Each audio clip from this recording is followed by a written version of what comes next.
안녕하십니까, 심철수 세무사입니다. 오늘도 어김없이 여러분 앞에 밝은 미소로 찾아왔습니다.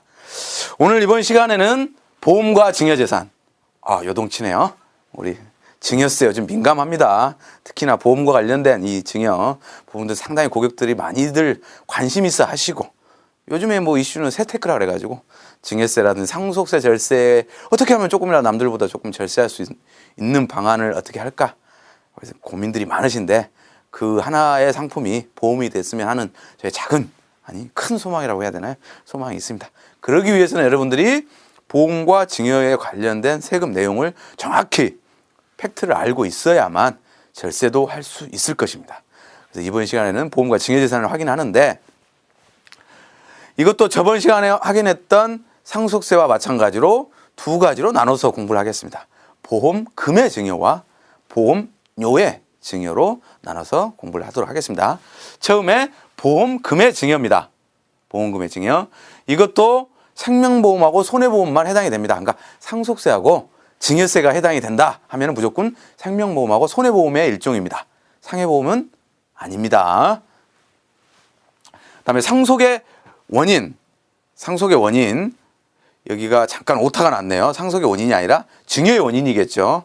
가끔씩 이렇게 또 오타도 놔줘야 인간미가 있습니다. 자, 증여의 원인은 보험사고입니다. 보험사고. 그 보험사고를 언제로 볼 거냐? 연금 개시, 만기, 중도 해지. 그러니까 즉, 이 시점에 보험금의 증여 시기로 보겠다는 얘기죠. 우리가 보험금의 상속이나 보험료의 상속은 계약자의 사망이 원인이었고, 그 시점이 그 상속 시점이었습니다. 근데 보험금의 증여는 이러한 보험 사고가 발생해야 보험금의 증여가 이루어지는 겁니다. 아셨죠? 그러면 보험 사고일을 언제로 볼 거냐? 만기가 있으면 만기, 아니면 연금보험이면 연금 개시일, 그리고 중도 해지하면 중도 해지일이 증여 시기가 된다는 걸 꼭 아셔야 되고요. 그리고 보험금의 증여가 해당이 되려고 한다면 계약자하고 수익자가 달라야 되겠죠. 이 말의 의미는 무슨 말이냐? 보험료를 납입하는 사람이 따로 있고, 그걸 받는, 보험금을 받는 사람이 따로 있을 때 과세하겠다라는 게 보험금의 증여예요. 그러니까 아버지가 내고 아들이 받는 경우를 말하죠. 근데 이제 뭐 그런 분들은 저는 안 계실 거라고 생각을 합니다. 가서 또 이제 현혹하죠. 계약자하고 수익자하고만 똑같으면 세금이 없습니다. 맞죠? 계약자가 아들이고 수익자도 아들이면 세금은 없습니다. 맞나요? 아닙니다. 실제로 보험료를 계약자인 아들이 낼 수 있어야 된다는 얘기죠. 그러면 아니 계약자하고 수익자 있으면 그걸 일일이 세무서에서 찾아가지고 다 하긴 합니까? 라고 또 질문하시는 분들이 계세요. 근데 다음 시간에도 저희가 공부를 하겠지만, 보험금은 그 나타나는 시점이 보험료를 납입하는 시점에서는 수면 위에 드러나지는 않습니다.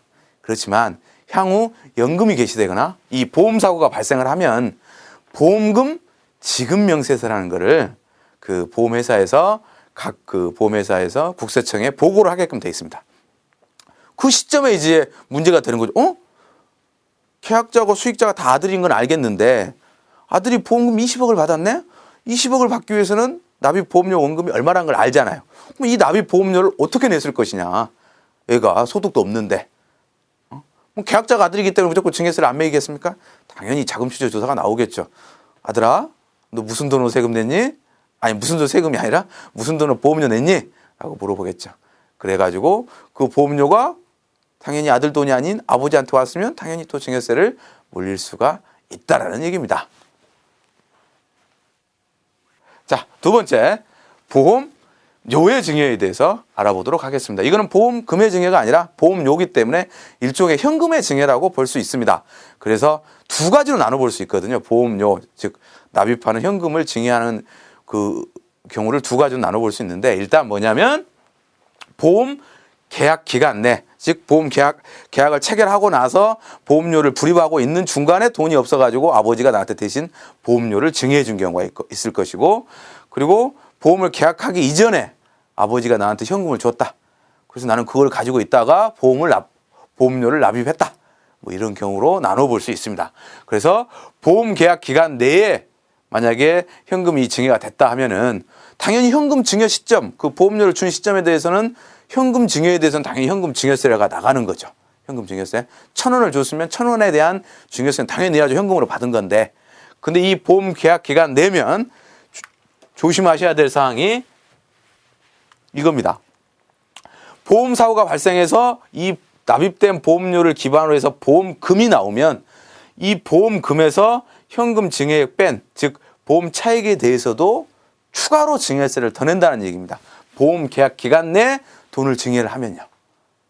그러니까 내가 1,000원을 아들한테 증여를 해서 나중에 보험금 1,200을 받았다 하면은 1,000원을 증여하는 시점에 증여세 한번 매기고 나중에 1,200원 보험금 받는 시점에 200원에 대해서 과세하겠다라는 게 국세청의 생각입니다. 국세청의 생각이 아니라 법이죠. 법에 그렇게 돼 있습니다. 보험 계약 기간 내는. 그럼 보험 기간이 아닌 그 전에 돈을 주고 보험을 가입했을 때는 어떻게 할 거냐? 이것도 어차피 그 보험 기간 이전 바뀌지만 현금을 주는 시점에는 당연히 증여세는 당연히 과세됩니다. 중요한 거는 보험 차익, 늘어난 그 보험금에서 보험료를 차감한 이 보험 차익에 대해서 추가적인 증여세를 과세할 거냐 안 할 거냐의 문제죠. 근데 5년 이내면 과세를 합니다. 그러니까 즉 보험 사고가 그 현금을 증여하고 나서 5년 이내에 보험 그 사고가 발생을 하면 보험료를 증여하고 나서 5년 이내에 보험 사고가 발생을 하면 보험 차익에 대해서 과세할 수 있다라는 얘기죠. 근데 이것도 일정 요건이 있어요. 뭐냐면 그 보험 차익이 30% 이상이거나 보험료의 뭐 30% 이상 또는 3억 원 이상의 가치 상승이 있을 경우로 한정됩니다.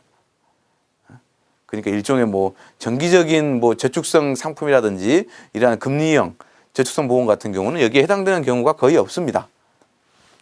그다음에 법적으로는 5년 이후 되면 과세 가능성은 거의 없는 걸로 나와 있습니다. 근데 요즘 우리 국세청에서 보면 세수가 상당히 부족하고 좀 그러한 또 편법적인 또 상속이나 증여에 대해서 뭐 대체를 강화한다는 취지로 해서 포괄주의를 상당히 강화하고 있습니다.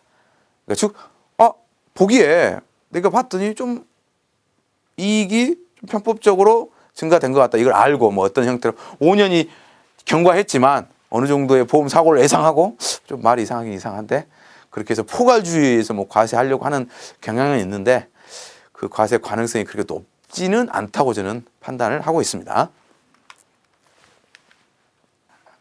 자, 지금까지 보험금의 증여에 대해서 공부를 해봤습니다. 보험도 아까 말씀드린 것처럼 보험금의 증여가 있고 보험료의 증여가 있었습니다. 보험금의 증여는 보험금의 증여 시기는 보험사고가 발생한 때라는 게 주의했었고요. 계약자하고 수익자가 다를 경우에 보험금의 증여가 발생한다고 했습니다. 보험료의 증여 부분에서 주의해야 될 사항은 계약기간 내냐, 계약기간 바뀌냐가 중요했고 그리고 나서 그 계약기간 내냐 바뀌냐에 따라서 보험 차익에 대해서 추가적인 증여세를 매길 수도 있고 증여세가 없을 수도 있다는 거에 대해서 여러분들 꼭 숙지하실 필요가 있을 것 같습니다. 감사합니다.